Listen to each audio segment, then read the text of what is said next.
Previously on Return Home. My name is Jonathan Barker. After 5 years away, I returned to my hometown of Melancholy Falls after receiving a mysterious phone call. Jonathan. Return home. When I arrived, it was clear that things weren't the same. My father didn't remember me, my mother was missing, and things were just wrong. You and everyone else in this damn town knows that my wife has been missing for months, pretending to be my son? I don't have a son. I turned to my best friend Buddy, who helped me to return home just like the whispers asked. Come on, dude. Let's go get you home. It was there that I found that larger forces were at play. I was a pawn for the Society of Shadows in their fight against the coming darkness. Serve the shadows! Serve the shadows. Now, I begin the journey to unravel the mystery of what my hometown has become, or has always been. Let's go find the weird. It's time to return home.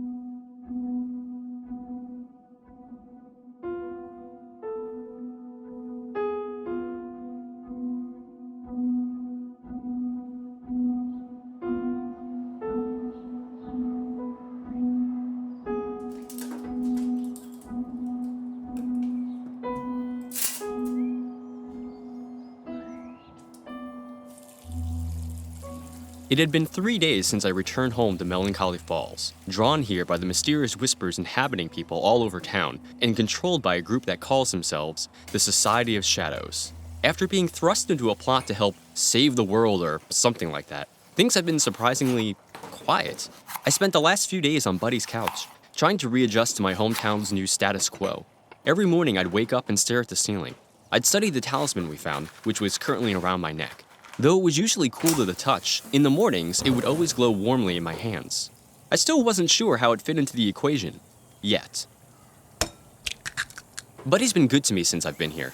With nowhere else to go, he's kindly been letting me stay as long as I need to, while I figure out what the hell I'm supposed to do.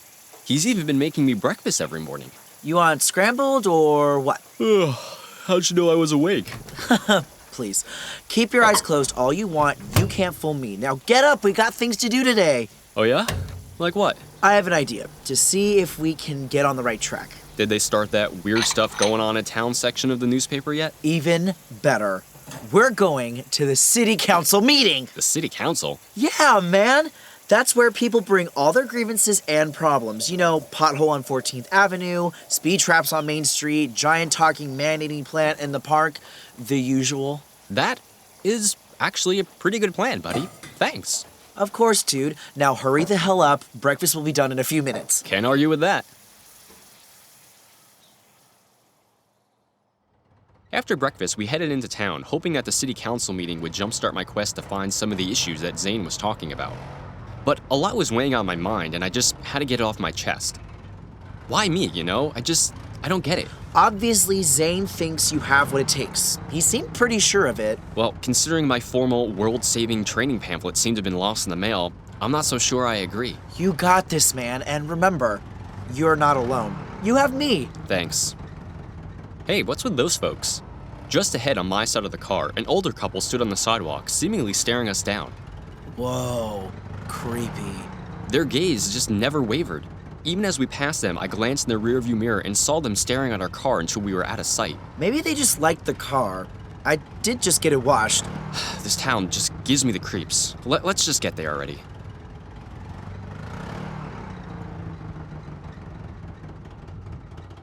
It only took a few more minutes for us to arrive at City Hall. There were a lot of people already making their way into the building as we parked.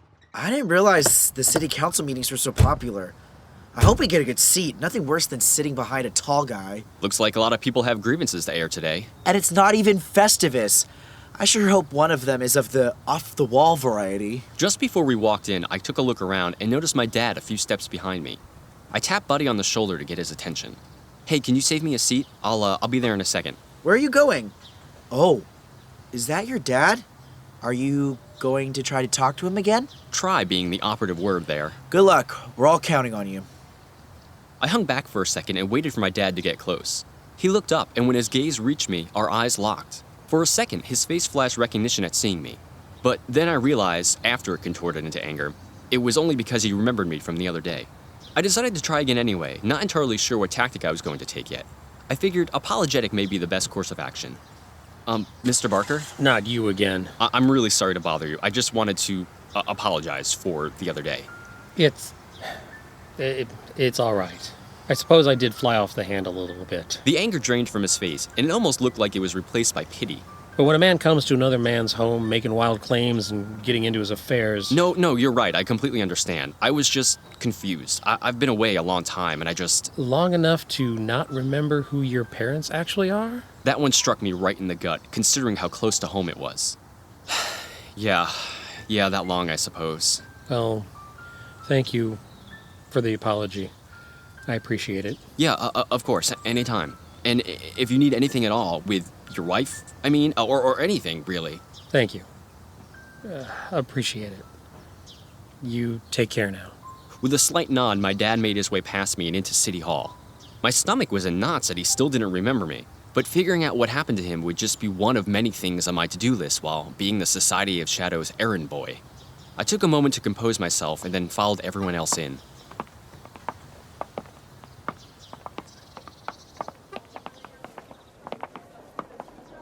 The room was packed, but Buddy saved us seats in the back. Thankfully, there were no tall guys in front of us. Instead, there was a little old lady with a stuffed giraffe wrapped in a blanket.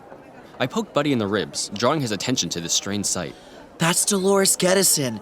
She's been carrying around that thing for as long as I can remember. You mean back when we were kids? I said as long as I can remember. I barely remember yesterday. I was about to respond to his smartass remark when the door in the front of the room opened and the city council began to file in. They walked in one at a time and took their seats at the table in the front of the room.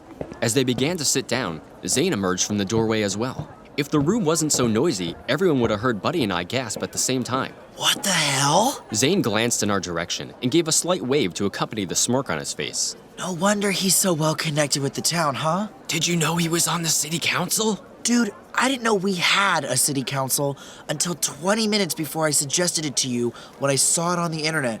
Did you know we also have a public library? Like, where people can just take books? They can take books. Zane took a seat just off center, while the man in the middle seat stood up and banged a gavel to call attention. Order! Order!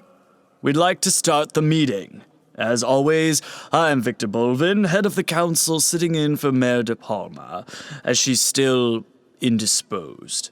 We'll go over the minutes from the last meeting, and then some housekeeping items before going into new business. Mrs. Hendricks, can you read off the items from last month, please? We had a discussion on the power outages on the west side of town with complaints about the abandoned factory there being the reason. Sheriff Paulson was going to investigate.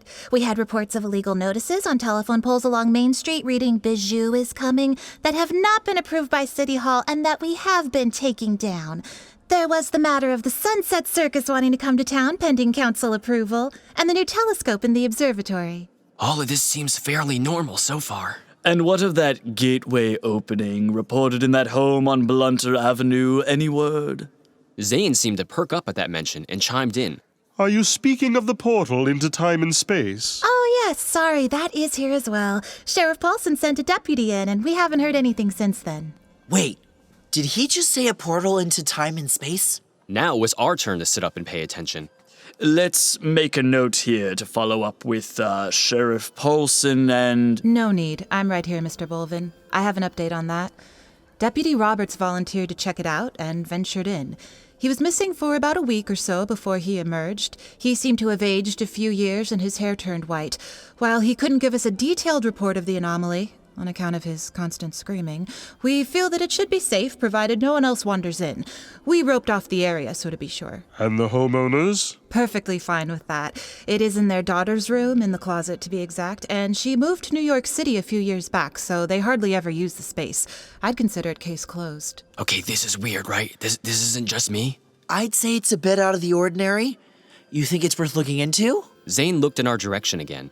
He didn't say anything, but the way his eyes pierced us, that told us everything we needed to know. I'll take that as a yes. Thank you, Sheriff. I nominate to approve the minutes. I second that. Third. Motion approved. And now, on to the housekeeping. This went on for some time, as apparently there was a lot of housekeeping to take care of. However, I couldn't take my mind off of the portal they spoke of. It was brought up and discussed so casually, as if it was so normal. Is that what Melancholy Falls had become?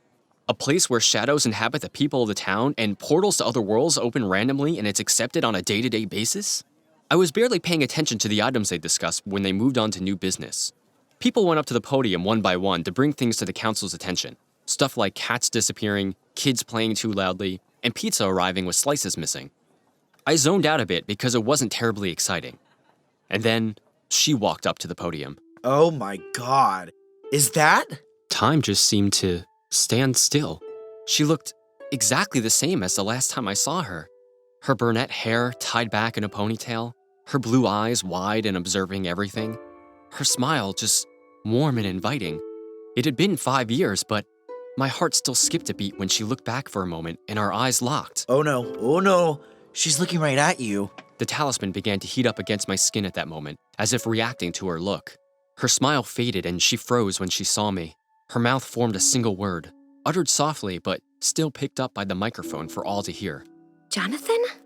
I couldn't take it. It was all too much. With everything going on in my life the last few days and with the talisman growing warmer by the second, I just got up and ran. Away from the city council meeting, away from Amy Reynolds, and away from the reason I left Melancholy Falls.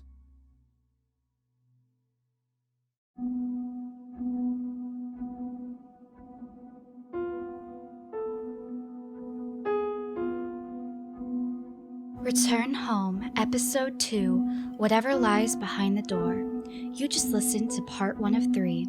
It was written by Jeff Heimbuch and produced by Andrew Taylor and Jeff Heimbuch. It featured the vocal talents of Forrest Orta, Russell Eaton, BJ Grip, Paulina Logan, Cleve North, Alyssa Rittorno, and Jeff Heimbuch. The original musical score was by Kori Celeste. You can find out more about the show by visiting our website at returnhomepodcast.com. You can also follow us on Facebook at facebook.com/returnhomepodcast and on Twitter at returnhomeshow. Questions? Comments? City council meeting stranger than you thought? Send us an email at returnhomepodcast@gmail.com. We'd love to hear from you. Until next time, pleasant dreams.